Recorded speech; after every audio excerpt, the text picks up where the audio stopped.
ಬಜೆಟ್ನಲ್ಲಿ ಯಾವ್ಯಾವ ವಲಯಕ್ಕೆ ಅದೆಷ್ಟು ಅನುದಾನ ಸಿಕ್ಕಿದೆ? ಕೇಂದ್ರ ಬಜೆಟ್ ಬಗ್ಗೆ ನಾಯಕರ ರಿಯಾಕ್ಷನ್ ಹೇಗಿತ್ತು? ಬೆಂಗಳೂರಿನಲ್ಲಿ ಮತ್ತೊಂದು ಬಿಎಂಟಿಸಿ ಬಸ್ ಧಗಧಗನೆ ಹೊತ್ತಿ ಉರಿದಿದ್ದು ಯಾಕೆ? ಮೋದಿ ಬಜೆಟ್ನಲ್ಲಿ ತೆರಿಗೆ ಪಾವತಿದಾರರಿಗೆ ಸಿಕ್ಕಿದ್ಯಾ ಗುಡ್ ನ್ಯೂಸ್? ಇನ್ಮೇಲೆ ಯಾವುದೆಲ್ಲ ಅಗ್ಗ, ಯಾವುದೆಲ್ಲ ದುಬಾರಿ? ಅನ್ನದಾತರಿಗೆ ಮೋದಿ ಬಜೆಟ್ನಲ್ಲಿ ಸಿಕ್ಕಿದ್ದು ಏನು? ಇದೆಲ್ಲವನ್ನು ನೋಡೋಣ ಬಜೆಟ್ ನ್ಯೂಸ್ ಎಕ್ಸ್‌ಪ್ರೆಸ್‌ನಲ್ಲಿ.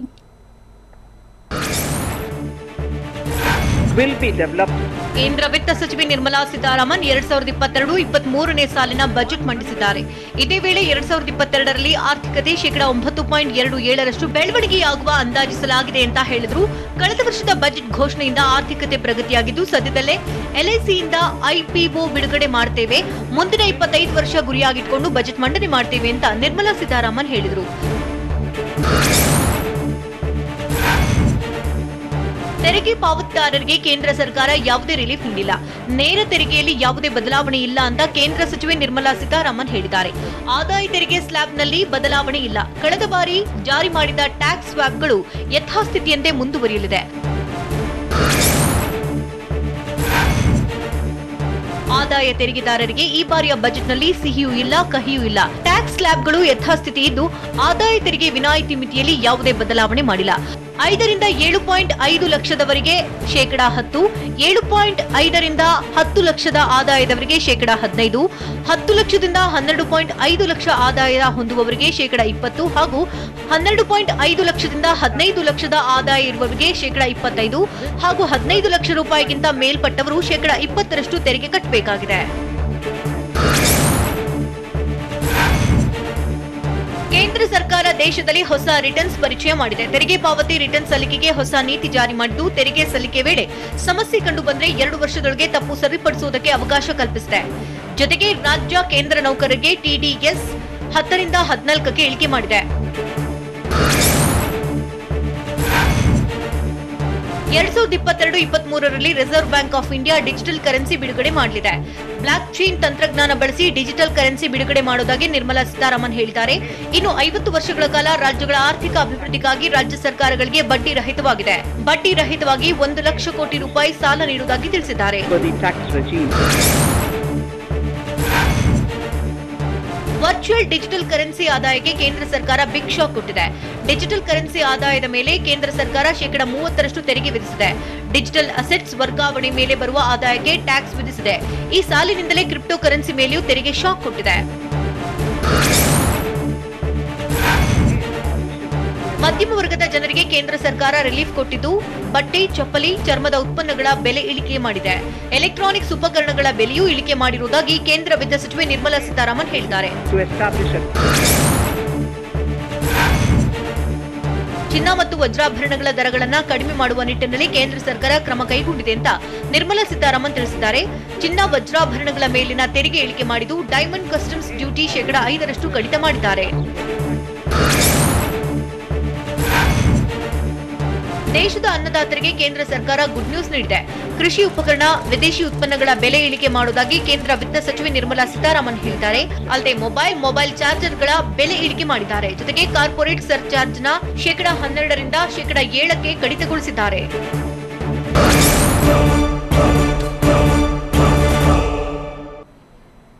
ನಾಳೆ ಬಜೆಟ್ ಬಗ್ಗೆ ಪ್ರಧಾನಿ ಮೋದಿ ಭಾಷಣ ಎಷ್ಟೊತ್ತಿಗೆ? ನ್ಯಾಷನಲ್ ಟೆಲಿಮೆಂಟಲ್ ಹೆಲ್ತ್ ಪ್ರೋಗ್ರಾಂ ಘೋಷಣೆ ಮಾಡಿದ್ದು ಯಾಕೆ ಕೇಂದ್ರ ಸರ್ಕಾರ? ಮಕ್ಕಳ ಪಿಎಂ ಇ ವಿದ್ಯಾ ಯೋಜನೆಯ ಸ್ಪೆಷಾಲಿಟಿ ಏನು? ನೋಡೋಣ ಮೋದಿ ಲೆಕ್ಕ ನ್ಯೂಸ್ ಎಕ್ಸ್‌ಪ್ರೆಸ್‌ನಲ್ಲಿ.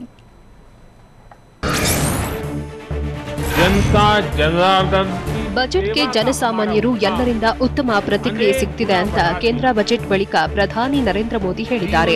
ಜನರ ಪ್ರತಿಕ್ರಿಯೆಯಿಂದ ಸೇವೆ ಮಾಡಲು ಮತ್ತಷ್ಟು ಹುಮ್ಮಸ್ಸು ಬಂದಿದೆ. ಅತ್ಯುತ್ತಮ ಬಜೆಟ್ ಮಂಡಿಸಿದ ಸಚಿವೆ ನಿರ್ಮಲಾಗೆ ಅಭಿನಂದನೆ ಸಲ್ಲಿಸುತ್ತೇನೆ. ಮುಂದಿನ 100 ವರ್ಷ ಗುರಿಯಾಗಿಸಿ ಬಜೆಟ್ ಮಂಡಿಸಲಾಗಿದ್ದು, ಎಲ್ಲಾ ವಲಯಗಳಿಗೆ ಆದ್ಯತೆ ನೀಡಲಾಗಿದೆ.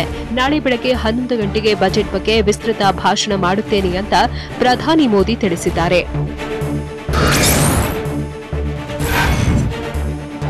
ಮನ್ರೇಗಾ ಯೋಜನೆಗೆ ಬಜೆಟ್ನಲ್ಲಿ 73,000 ಕೋಟಿ ರೂಪಾಯಿ ಹಂಚಿಕೆ ಮಾಡಲಾಗಿದೆ.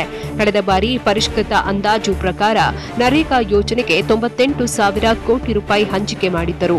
ಇನ್ನು ಪಿಎಂ ಜನ ಆರೋಗ್ಯ ಯೋಜನೆಗೆ 7,857 ಕೋಟಿ ರೂಪಾಯಿ ಹಂಚಿದ್ದಾರೆ. ಕಳೆದ ಬಾರಿ ಪರಿಷ್ಕೃತ ಅಂದಾಜಿನ ಪ್ರಕಾರ 7,500 ಕೋಟಿ ರೂಪಾಯಿ ಹಂಚಿಕೆಯಾಗಿತ್ತು. ಅಲ್ಲದೆ ನ್ಯಾಷನಲ್ ಎಜುಕೇಷನ್ ಮಿಷನ್ಗೆ 39,553 ಕೋಟಿ ರೂಪಾಯಿ ಹಂಚಿಕೆ ಮಾಡಿದ್ದಾರೆ. ಬಜೆಟ್ನಲ್ಲಿ national tele mental health programme ಘೋಷಣೆ ಮಾಡಿದ್ದು, ನಿಮ್ಹಾನ್ಸ್ ನೋಡಲು ಕೇಂದ್ರವನ್ನಾಗಿಸಿ ಹೆಲ್ತ್ ಪ್ರೋಗ್ರಾಂ ಜಾರಿ ಮಾಡುವುದಾಗಿ ಹೇಳಿದ್ದಾರೆ.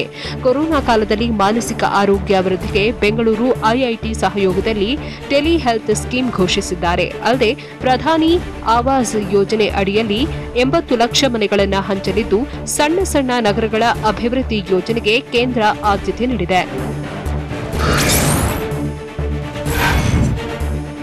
ಕೇಂದ್ರ ಬಜೆಟ್ನಲ್ಲಿ ಆಹಾರ, ರಸಗೊಬ್ಬರ, ಇಂಧನ ಸಬ್ಸಿಡಿ ಇಳಿಕೆ ಮಾಡಲಾಗಿದೆ.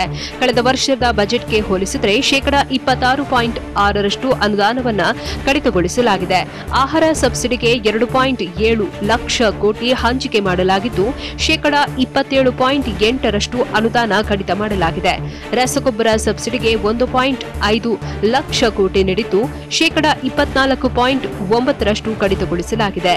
ಇಂಧನ ಸಬ್ಸಿಡಿಗೆ 5,813 ಕೋಟಿ ಹಂಚಿಕೆ ಮಾಡಲಾಗಿದ್ದು, ಈ ಬಾರಿ ಶೇಕಡಾ 10.8 ಅನುದಾನ ಕಡಿತ ಮಾಡಲಾಗಿದೆ. ಕೊರೋನಾ ಕಾರಣದಿಂದ ಹಲವೆಡೆ ಶಾಲೆಗಳು ಬಂದ್ ಆಗಿವೆ. ಹೀಗಾಗಿ 1 ರಿಂದ 12ನೇ ತರಗತಿ ಮಕ್ಕಳಿಗೆ ಪಿಎಂ ಇ ವಿದ್ಯಾ ಯೋಜನೆ ಘೋಷಿಸಲಾಗಿದೆ. ಗ್ರಾಮೀಣ ಪ್ರದೇಶದ ಮಕ್ಕಳ ಶಿಕ್ಷಣಕ್ಕೆ 1 ಕ್ಲಾಸ್ 1 ಟಿವಿ ಚಾನೆಲ್ ಯೋಜನೆ ಜಾರಿ ಮಾಡುವುದಾಗಿ ತಿಳಿಸಿದ್ದಾರೆ. ಪ್ರಧಾನಿ ಇ ವಿದ್ಯಾ ಯೋಜನೆ ಅಡಿಯಲ್ಲಿ 1 ರಿಂದ 12ನೇ ತರಗತಿವರೆಗಿನ ಮಕ್ಕಳ ಶಿಕ್ಷಣಕ್ಕೆ ಚಾನೆಲ್ ಆರಂಭಿಸಲಿದ್ದು, ವಿಶ್ವದರ್ಜೆಯ ಡಿಜಿಟಲ್ ವಿಶ್ವವಿದ್ಯಾಲಯ ಸ್ಥಾಪನೆ ಮಾಡುವುದಾಗಿ ನಿರ್ಮಲಾ ಸೀತಾರಾಮನ್ ಹೇಳಿದ್ದಾರೆ. ಇನ್ನು ಆಸ್ತಿ ನೋಂದಣಿಗೆ ಒಂದು ದೇಶ ಒಂದು ನೋಂದಣಿ ಜಾರಿ ಮಾಡುವುದಾಗಿ ಕೇಂದ್ರ ಸರ್ಕಾರ ಹೇಳಿದೆ.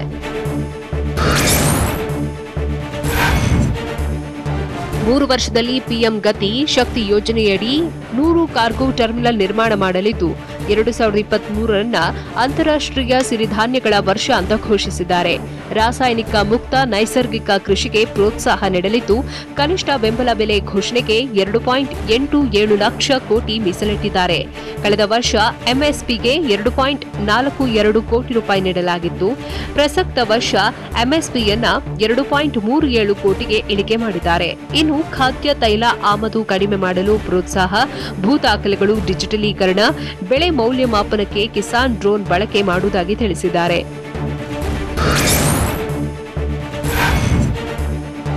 ದೇಶದಲ್ಲಿ ಈಗಾಗಲೇ 60 ಲಕ್ಷ ಉದ್ಯೋಗ ಸೃಷ್ಟಿಯಾಗಿದೆ ಅಂತ ಕೇಂದ್ರ ಸಚಿವೆ ನಿರ್ಮಲಾ ಸೀತಾರಾಮನ್ ಹೇಳಿದ್ದಾರೆ. 14 ಕ್ಷೇತ್ರಗಳ ಉತ್ಪಾದನೆ ಆಧಾರಿತ ಪ್ರೋತ್ಸಾಹ ಧನ ಯೋಜನೆಗೆ ಉತ್ತಮ ಸ್ಪಂದನೆ ವ್ಯಕ್ತವಾಗಿದೆ. ಪಿಎಂ ಗತಿಶಕ್ತಿ ಮಾಸ್ಟರ್ ಪ್ಲಾನ್ ಜೊತೆಗೆ ಎಲ್ಲರ ಒಳಗೊಳ್ಳುವ ಸಮಗ್ರ ಅಭಿವೃದ್ಧಿಗೆ ಆದ್ಯತೆ ನೀಡುತ್ತೇವೆ. ಉತ್ಪಾದನೆ ಹೆಚ್ಚಳ, ಹವಾಮಾನ ಅಭಿವೃದ್ಧಿ, ಹೂಡಿಕೆಗೆ ಹಣಕಾಸು ನೀಡಿಕೆಗೆ ಆದ್ಯತೆ ಅಂತ ನಿರ್ಮಲಾ ಸೀತಾರಾಮನ್ ಹೇಳಿದ್ದಾರೆ.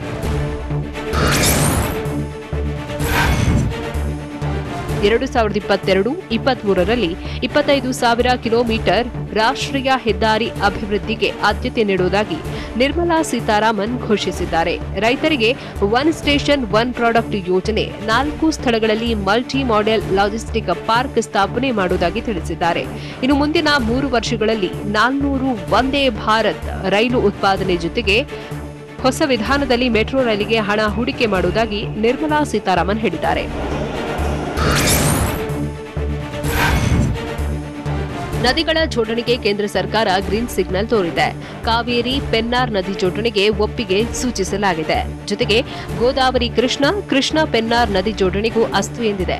5 ದಿನಗಳ ಜೋಡಣೆಗೆ ಕೇಂದ್ರ ಸರ್ಕಾರ ಒಪ್ಪಿಗೆ ನೀಡಿದ್ದು, ನದಿಗಳ ಜೋಡಣೆಗೆ ಸಂಬಂಧಪಟ್ಟ ರಾಜ್ಯಗಳ ಒಪ್ಪಿಗೆಯೂ ಬೇಕಾಗಿದೆ.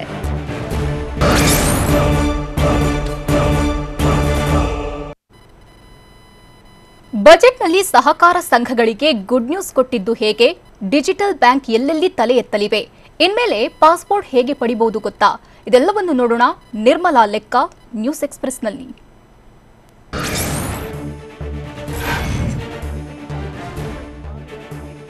ಸಹಕಾರ ಸಂಘಗಳಿಗೆ ಕೇಂದ್ರ ಸರ್ಕಾರ ಸಿಹಿ ಸುದ್ದಿ ನೀಡಿದೆ. ಸಹಕಾರ ಸಂಘಗಳ ಮೇಲಿನ ಸರ್ಚಾರ್ಜ್ನ ಶೇಕಡಾ 12ರಿಂದ ಶೇಕಡಾ 7ಕ್ಕೆ ಇಳಿಸಿದೆ. ಜೊತೆಗೆ 10 ಕೋಟಿಯೊಳಗಿನ ಆದಾಯದ ಸಹಕಾರ ಸಂಘಗಳಿಗೆ ಅನ್ವಯವಾಗುವಂತೆ ಸಹಕಾರ ಸಂಘಗಳ ಮೇಲಿನ ತೆರಿಗೆ ಶೇಕಡಾ 15ಕ್ಕೆ ಇಳಿಕೆ ಮಾಡಿದೆ. ಶೇಕಡಾ 18ರಿಂದ ಶೇಕಡಾ 15ಕ್ಕೆ ಇಳಿಸಿ ಬಿಗ್ ರಿಲೀಫ್ ಕೊಟ್ಟಿದೆ. ಇನ್ನು ಸ್ಟಾರ್ಟ್ಅಪ್ಗಳಿಗೆ ಮತ್ತೊಂದು ವರ್ಷ ತೆರಿಗೆ ವಿನಾಯಿತಿ ನೀಡಿದೆ.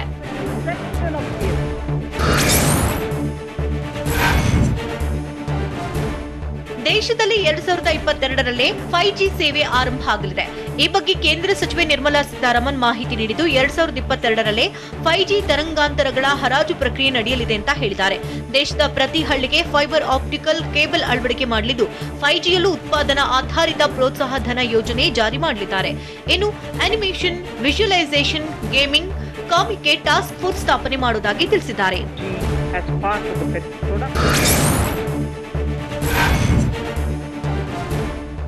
ಹರ್ ಘರ್ ನಲ್ ಜಲ್ ಯೋಜನೆಗೆ 60,000 ಕೋಟಿ ಅನುದಾನ ಘೋಷಿಸಲಾಗಿದೆ. 3.8 ಕೋಟಿ ಮನೆಗಳಿಗೆ ಕುಡಿಯುವ ನೀರು ಪೂರೈಕೆ ಮಾಡಲಿದ್ದು 2022-23ರಲ್ಲಿ 80 ಲಕ್ಷ ಮನೆ ನಿರ್ಮಾಣ ಪೂರ್ಣವಾಗಲಿದೆ. ಪಿಎಂ ಆವಾಸ್ ಯೋಜನೆಯ 48,000 ಕೋಟಿ ಅನುದಾನ ನೀಡುವುದಾಗಿ ವಿತ್ತ ಸಚಿವೆ ನಿರ್ಮಲಾ ಸೀತಾರಾಮನ್ ಹೇಳಿದ್ದಾರೆ.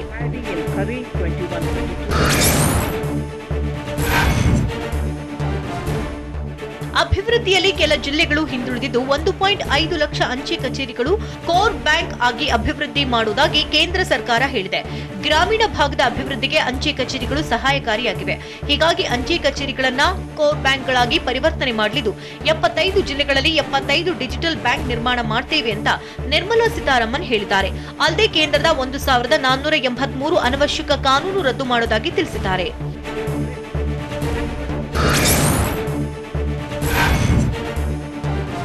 ರಕ್ಷಣಾ ವಲಯದಲ್ಲಿ ಶೇಕಡಾ 68ರಷ್ಟು ದೇಶೀಯವಾಗಿ ಖರೀದಿ ಮಾಡಲು ತೀರ್ಮಾನಿಸಿರುವುದಾಗಿ ಕೇಂದ್ರ ಸಚಿವೆ ನಿರ್ಮಲಾ ಸೀತಾರಾಮನ್ ಹೇಳಿದ್ದಾರೆ. ರಕ್ಷಣಾ ವಲಯದ ಪೂರೈಕೆಯಲ್ಲಿ ಸ್ಥಳೀಯ ಸ್ಟಾರ್ಟ್ಅಪ್, ಖಾಸಗಿ ಕಂಪನಿ ಭಾಗಿಗೆ ಅವಕಾಶ ನೀಡಲಿದ್ದು ಬಜೆಟ್ನಲ್ಲಿ ರಕ್ಷಣಾ ವಲಯಕ್ಕೆ ಶೇಕಡಾ 25ರಷ್ಟು ಅನುದಾನ ನೀಡಿದ್ದಾರೆ. ಇನ್ನು ಭಾರತ್ ನೆಟ್ ಯೋಜನೆ 2025ರಲ್ಲಿ ಪೂರ್ಣವಾಗಲಿದ್ದು 2025ರ ವೇಳೆಗೆ ಪ್ರತಿ ಹಳ್ಳಿಗೆ ನೆಟ್ವರ್ಕ್ ಸೌಲಭ್ಯ ಸಿಗಲಿದೆ ಅಂತ ನಿರ್ಮಲಾ ಹೇಳಿದ್ದಾರೆ.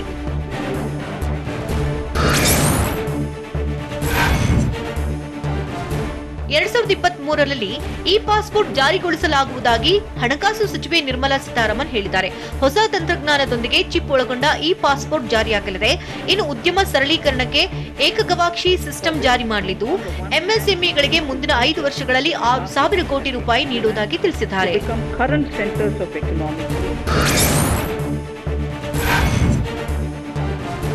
ಸೋಲಾರ್ ವಿದ್ಯುತ್ ಕ್ಷೇತ್ರಕ್ಕೆ ಈ ಬಾರಿ ಬಜೆಟ್ನಲ್ಲಿ ಆದ್ಯತೆ ನೀಡಲಾಗಿದೆ.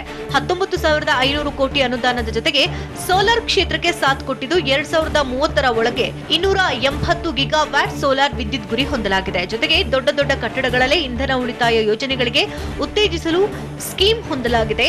ಇನ್ನು ಕಲ್ಲಿದ್ದಲು ಕ್ಷೇತ್ರದಲ್ಲಿ 100 ವರ್ಷಗಳ ಅಭಿವೃದ್ಧಿ ಬಗ್ಗೆ ಆದ್ಯತೆ ನೀಡಿರುವುದಾಗಿ ನಿರ್ಮಲಾ ಸೀತಾರಾಮನ್ ಹೇಳಿದ್ದಾರೆ.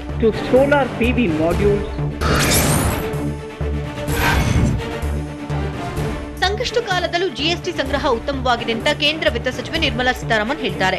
ಜನವರಿಯಲ್ಲಿ 1.4 ಲಕ್ಷ ಕೋಟಿ ಜಿಎಸ್ಟಿ ಸಂಗ್ರಹವಾಗಿದ್ದು ವ್ಯಾವಹಾರಿಕ ವೆಚ್ಚಕ್ಕೆ ಶಿಕ್ಷಣ, ಆರೋಗ್ಯ, ಸೆಸ್ನಿಂದ ವಿನಾಯಿತಿ ನೀಡಿದ್ದು ಒನ್ ಮಾರ್ಕೆಟ್ ಒನ್ ಟ್ಯಾಕ್ಸ್ ನೀತಿ ಜಾರಿ ಮಾಡುವುದಾಗಿ ಘೋಷಿಸಿದ್ದಾರೆ.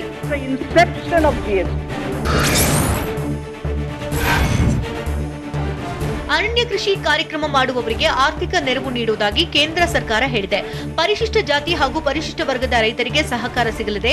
ಇನ್ನು ಬಂಡವಾಳ ಹೂಡಿಕೆ ಮೂಲಕ ಆರ್ಥಿಕ ಪ್ರಗತಿಗೆ ಯೋಜನೆ ರೂಪಿಸಿದ್ದಾರೆ. ಇನ್ನು ಇಂಧನ ಕ್ಷೇತ್ರದಲ್ಲಿ ಖಾಸಗಿ ಬಂಡವಾಳ ಹೂಡಿಕೆಗೆ ಅವಕಾಶ ಕಲ್ಪಿಸಿದ್ದು 7.5 ಲಕ್ಷ ಕೋಟಿ ಬಂಡವಾಳ ಹೂಡಿಕೆಗೆ ಕೇಂದ್ರ ಸರ್ಕಾರ ನಿರ್ಧಾರ ಮಾಡಿದೆ.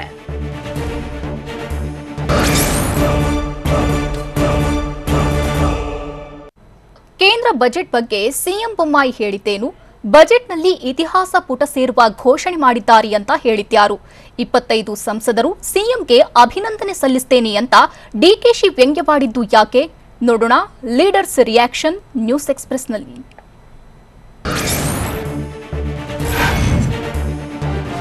ಆರ್ಥಿಕತೆ ಇನ್ನಷ್ಟು ಹೆಚ್ಚಿಸಲು ಒತ್ತು ನೀಡಿದ್ದಾರೆ ಅಂತ ಕೇಂದ್ರ ಬಜೆಟ್ ಬಗ್ಗೆ ಸಿಎಂ ಬೊಮ್ಮಾಯಿ ಹೇಳಿದ್ದಾರೆ. ಕೋವಿಡ್ ನೆರಳಿನಲ್ಲಿ ದೂರದೃಷ್ಟಿಯುಳ್ಳ ಬಜೆಟ್ ಮಂಡಿಸಲಾಗಿದೆ. ದೇಶದ ಆರ್ಥಿಕ ಬೆಳವಣಿಗೆಗೆ ಬಜೆಟ್ ಪೂರಕವಾಗಿದೆ. ರೈಲ್ವೆ, ಡಿಜಿಟಲ್ ಎಕಾನಮಿಗೆ ಹೆಚ್ಚು ಒತ್ತು ನೀಡಿದ್ದು ಬರುವ ವರ್ಷ ಆರ್ಥಿಕ ಬೆಳವಣಿಗೆಗೆ ಆದ್ಯತೆ ನೀಡಲಾಗಿದೆ. ನಗರಾಭಿವೃದ್ಧಿಗೆ ಹೊಸತನ ನೀಡಲು ಬಜೆಟ್ನಲ್ಲಿ ಒತ್ತು ಕೊಟ್ಟಿದ್ದಾರೆ ಅಂತ ಸಿಎಂ ತಿಳಿಸಿದ್ದಾರೆ.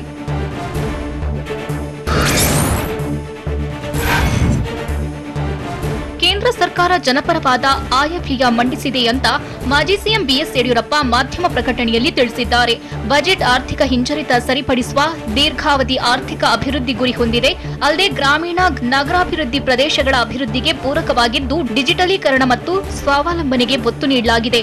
ಮೂಲಸೌಕರ್ಯ ಅಭಿವೃದ್ಧಿಗೆ ಹೆಚ್ಚಿನ ಆದ್ಯತೆ ಜೊತೆಗೆ ದೇಶದ ಆರ್ಥಿಕ ಅಭಿವೃದ್ಧಿಗೆ ಪೂರಕ ಬಜೆಟ್ ಮಂಡನೆ ಮಾಡಿದ್ದಾರೆ ಅಂತ ಬಿಎಸ್ವೈ ತಿಳಿಸಿದ್ದಾರೆ.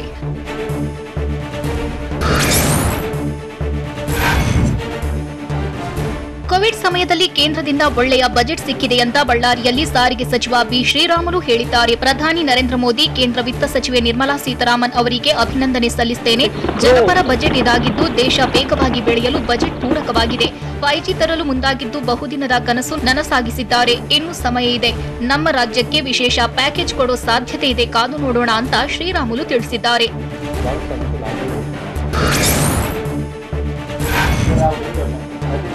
ಬಜೆಟ್ನಲ್ಲಿ ನದಿ ಜೋಡಣೆ ಮಾಡುವ ಮಹತ್ವದ ಯೋಜನೆ ಘೋಷಣೆ ಮಾಡಿದ್ದಾರೆ. ಈ ಯೋಜನೆ ಇತಿಹಾಸದ ಪುಟ ಸೇರುವ ಘೋಷಣೆಯಾಗಿದೆ ಅಂತ ಸಚಿವ ಗೋವಿಂದ ಕಾರಜೋಳ ಹೇಳಿದ್ದಾರೆ. ಬೆಂಗಳೂರಿನಲ್ಲಿ ಮಾತನಾಡಿದ ಅವರು, ಅರ್ಥವ್ಯವಸ್ಥೆಯನ್ನ ಸರಿಪಡಿಸುವ ಬಜೆಟ್ ಇದಾಗಿದೆ. ಪ್ರತಿ ಮನೆಗೂ ನೀರು ಕೊಡಲು 60 ಲಕ್ಷ ಕೋಟಿ ನೀಡಿದ್ದಾರೆ ಎಂದು ತಿಳಿಸಿದ್ರು.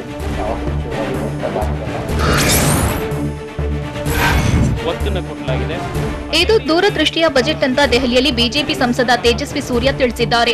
ಅಲ್ಲದೆ ಮೋದಿ ಸರ್ಕಾರದ್ದು ಅಸಾಧ್ಯವಾದದ್ದನ್ನ ಸಾಧ್ಯ ಮಾಡುವಂತಹ ಆಶಯ ಎಂದು ತಿಳಿಸಿದ್ದಾರೆ.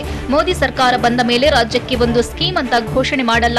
ಆದ್ರೆ ಮೂಲಸೌಕರ್ಯ ಹೆಸರಲ್ಲಿ ಎಲ್ಲಾ ರಾಜ್ಯಗಳ ಯೋಜನೆಗಳಿಗೆ ಹಣ ಸಿಗುತ್ತೆ.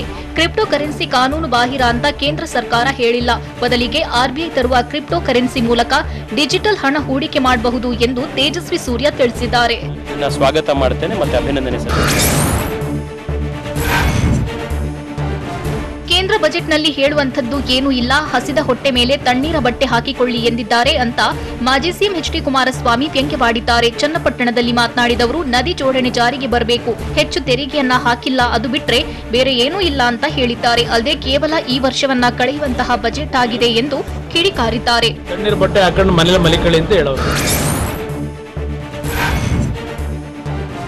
ರಾಜ್ಯದ 25 ಸಂಸದರು ಸಿಎಂಗೆ ಅಭಿನಂದನೆ ಸಲ್ಲಿಸುತ್ತೇವೆ ಅಂತ ಕೆಪಿಸಿಸಿ ಅಧ್ಯಕ್ಷ ಡಿಕೆ ಶಿವಕುಮಾರ್ ಹೇಳಿದ್ದಾರೆ. ರಾಜ್ಯದ ಹೆಸರೇ ಇಲ್ಲದಂತ ಬಜೆಟ್ ಕೊಡಿಸಿದ್ದಾರೆ. ಅದಕ್ಕೆ ನಾವು ಅವರನ್ನು ಅಭಿನಂದಿಸುತ್ತೇವೆ. ನಿರ್ಮಲಾ ಸೀತಾರಾಮನ್ ನಮ್ಮ ರಾಜ್ಯದಿಂದ ಹೋಗಿದ್ದಾರೆ. ಇಲ್ಲಿನ ಋಣ ತೀರಿಸಬೇಕೆಂದು ಕಾರ್ಯಕ್ರಮ ಕೊಡಬೇಕಿತ್ತು. ಕೋವಿಡ್ನಿಂದ ಜನಸಾಮಾನ್ಯರು ನರಳುತ್ತಿದ್ದಾರೆ. ಅದೇ ರೀತಿ ಇದು ಕೋವಿಡ್ ಬಜೆಟ್ ಆಗಿದೆ. 2 ಕೋಟಿ ಉದ್ಯೋಗ ಕೊಡ್ತೇವೆ ಎಂದವರು 60 ಲಕ್ಷಕ್ಕೆ ಇಳಿಸಿದ್ದಾರೆ. 40 ವರ್ಷದಿಂದ ಇಂತಹ ಪೇಷಂಟ್ ಬಜೆಟ್ ನೋಡಿಲ್ಲ ಅಂತ ಡಿಕೆಶಿ ವ್ಯಂಗ್ಯವಾಡಿದ್ದಾರೆ.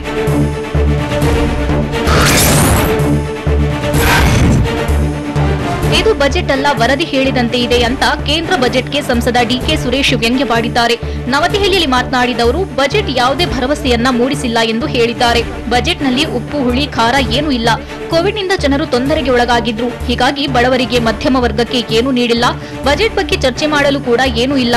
ಬರೀ ಸುಳ್ಳು ಭರವಸೆಗಳ ಬಜೆಟ್ ಆಗಿದೆ. ಹಣ ಇಡದೆ ಬರೀ ದಿಕ್ಸೂಚಿ ತೋರಿಸಿದ್ದಾರೆ ಎಂದು ಡಿಕೆ ಸುರೇಶ್ ಹೇಳಿದ್ದಾರೆ.